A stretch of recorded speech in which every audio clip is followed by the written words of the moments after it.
அரசு பள்ளிகளிலும் மும்மொழி கொள்கைன்னு கொண்டு வந்திருக்காங்க. இது எப்படி பார்க்குறீங்க? பேரறிஞர் அண்ணா அவர்களுடைய கொள்கை இருமொழி கொள்கை. இவரா எங்க இன்னும் காணுமேன்னு பார்த்தேன், வந்துட்டாரா சாரு? இந்தி வேண்டுமா வேண்டாமா என்பது அவரவர்களுடைய சொந்த விருப்பத்தை பொறுத்தது. இந்தியை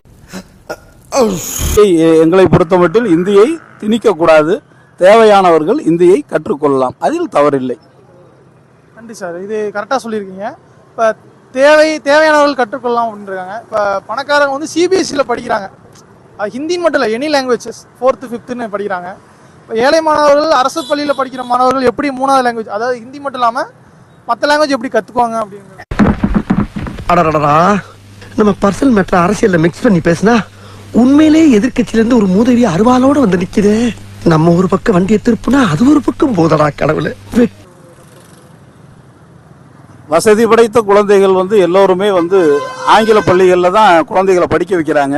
அந்த பள்ளிகளில் பொறுத்தளவுக்கு பார்த்தீங்கன்னா கட்டாயம் வந்து ஹிந்தி சொல்லித்தர்றாங்க, இல்லைன்னு சொல்ல வரல. ஆனால் அதே சமயத்தில் வந்து இது அத்தியாவசியமா அப்படிங்கிறது என்னை பொறுத்தளவுக்கு அது அவசியமற்றது. பார்லிமெண்ட்ல பேசணும்னா முதல்ல 2 லாங்குவேஜ் தெரியணும். ஒன்று ஹிந்தி தெரியணும். தெரியாதவருக்கு காக்கா போக்கான்னு பேசக்கூடாது. ஆனால் தேவை இருந்தால் நாம் கற்றுக்கொள்ளலாம், அதில் தவறில்லை. Johnny Johnny yes papa, telling lies no papa, open your மவுத்.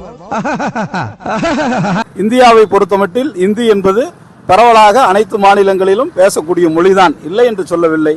ஆனால் தமிழ்நாட்டை பொறுத்தமட்டில் இருமொழி கொள்கையை சிறப்பாக கருதுகின்றோம். அதுதான் கடந்த 60 ஆண்டு காலமாகவே பயணித்துக் கொண்டிருக்கின்றோம் என்பது மட்டும்தான் உண்மை. தம்பி, காமெடி வேண்டாம், நான் சொல்லிட்டேன். நானு காமெடி பண்ணாதன்னு சொல்லியிருக்கேன். நான் தமிழகத்தை பொறுத்தமட்டில் இருமொழி கொள்கையே சிறந்தது சிறந்தது சிறந்தது. ஏன் இப்படி பாக்குற?